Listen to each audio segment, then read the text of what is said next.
Hello, Steve White, Trekboy 89 for Steve Arts 89. Well, we're up to episode 7 of Star Trek Discovery Season 5. Only 3 more to go till it's all over. This episode was called Erigah, and it was better than last week, I'll say that much.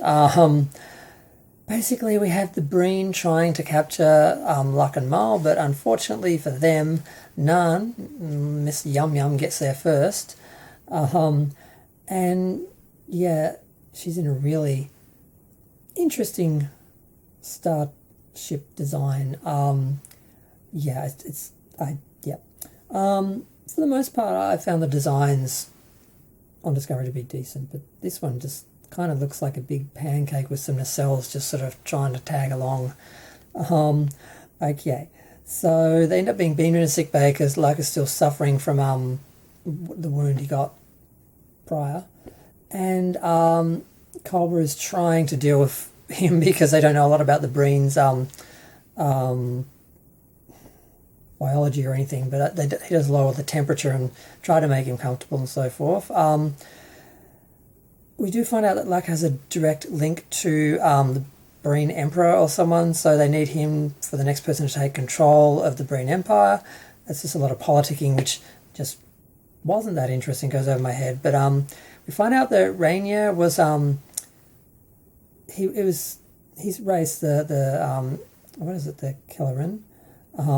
They were occupied by the Breen at some point, and he apparently lost, I don't know if it was all of his family or just members of his family to that. So he, of course, has some resentment there and some, racism, basically.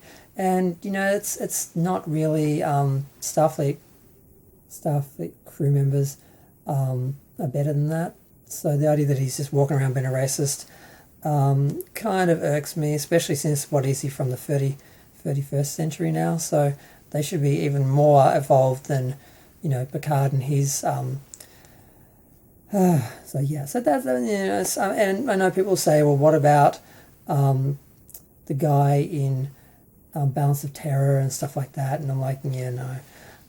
That was 100 years before Next Generation. This is 900 years from then. And, I expect better from the Federation, better from Starfleet crew.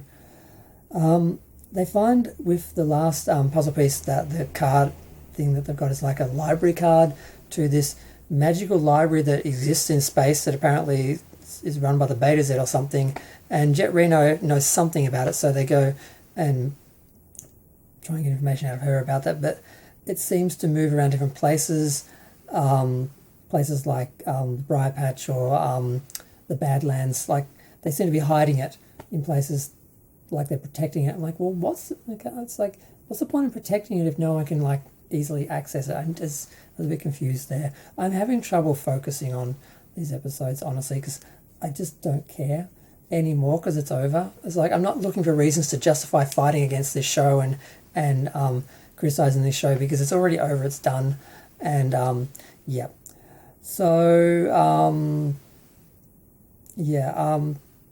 the Primarch which is like a president or something. The Breen is after Luck and Mal. Of course, they end up negotiating with him. They bluff him into thinking that they're talking to another Primarch about giving them, I think, Luck and Mal. I don't know. And Luck ends up overdosing and killing himself basically so that Mal can escape. And she beats the tar out of Nan, which is, considering she's security and everything, you think she would have held her end a little bit better with that. But Culber gets to have some action because he normally doesn't get much action. He's normally just standing around in sick bay. That's kind of it. The Breen, they end up giving the Breen tech. Mal delivers them tech to sort of make up for stuff to negotiate, and again, political, not really interesting. And there's a few little things, like we do see some pushback on Burnham's idea of just confronting them, much like in the Vulcan Hello, whereas other people like Rainier want to run or so forth, or other people want to run. It's just like, that's about it. I mean, Rainier's history is kind of gives him a little bit of depth, but it's still too contemporary. It's like, oh, he's a racist because something happened in the past, and he wouldn't blame all Breen for that, and it's just, yeah. So it didn't really work for me. Parts of it didn't really work for me, but still much better than last week. Last week was just abysmal. And other people are saying it was just like an original series episode. Like, they seem to think the only original series was, the bottle shows when they didn't have a lot of money. So, yeah. But, yeah, that's it. I'm going to go. Feel free to share, like, comment, subscribe. Let me know what you think. Okay episode. Not much happened. I mean, they're setting up, the big sort of ending and sort of pushing further on that story rather than the individual sort of attempts at individual stories within each episode. But I'm not finding that interesting as a whole. So it was almost more interesting when they were just sort of doing more episode location specific little things, even though they weren't standalone enough to really be their own episodes. But yep, I'm gonna go. 3 more to go.